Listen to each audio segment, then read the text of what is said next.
अस्सलाम वालेकुम व्यूवर्स। मुझसे ये देखें, दूध वाली देगची जल गई है। मैं दूध रख कर भूल गई थी और इसका इतना बुरा हाल हुआ है कि मुझे तो पहले सोचा कि मैं इस देगची को फेंक देती हूँ। लेकिन मैंने सोचा कि मैं आज कोई एक्सपेरिमेंट करती हूँ, तो उसके लिए मैंने तकरीबन 20 रुपए का ये सर्फ़ का पैकेट लिया और ये कास्टिक सोडा है जो मैंने पहले से दराज की तरफ से मंगा कर रखा हुआ था किसी और पर्पज़ के लिए। तो मुझे नहीं पता था कि देगची जल जाएगी। तो मैंने सोचा कि मैं अब ये कास्टिक सोडा और ये जो सर्फ़ है इससे देगची साफ़ करके देखती हूँ।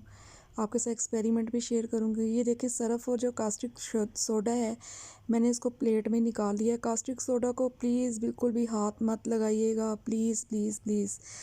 और इन दोनों चीज़ों को देगची में डालकर मैं इसके अंदर पानी ऐड करूँगी। तकरीबन देगची पानी से फुल भर दूँगी और इसको चूल्हे के ऊपर पकने के लिए रख दूँगी। मैंने गलती ये की कि मैं देगची को चूल्हे के ऊपर रख कर अंदर कमरे में जाकर बैठ गई और जब मैं किचन में वापस आई तो वो सारा पानी उबल गया। पता नहीं क्या हुआ, ब्लास्ट हुआ, क्या हुआ, पानी झाग बनकर बाहर निकला और देगची के अंदर से जितना गंद था वो सारा मेरे किचन के फ़र्श के ऊपर फैल गया। तो आप ये गलती मत कीजिएगा। चूल्हा बिल्कुल आहिस्ता आंच पे रखिएगा देगची को और पास ही इसको थोड़ी थोड़ी देर बाद देखते भी रहिएगा। लेकिन मैं इसको छोड़कर अंदर रूम में चली गई थी। तकरीबन जब मैं 1 घंटे बाद आई तो वो सारा पानी बाहर निकला हुआ था और देगची के अंदर से जितना भी गंद था वो सारा मेरे किचन के अंदर फैला हुआ था।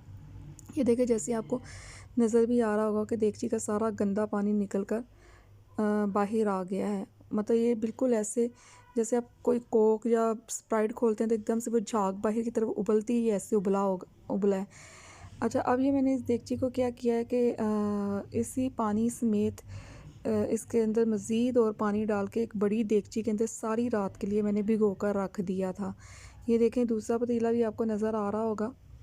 इस तरह मैंने पतीले के अंदर मज़ीद एक्स्ट्रा पानी भी डाला और जो देगची के अंदर ये सर्फ़ और जो कास्टिक सोडे वाला पानी बच गया था वो भी ऐड किया और इस देगची को मैंने सारी रात ढक्कन देकर रखा।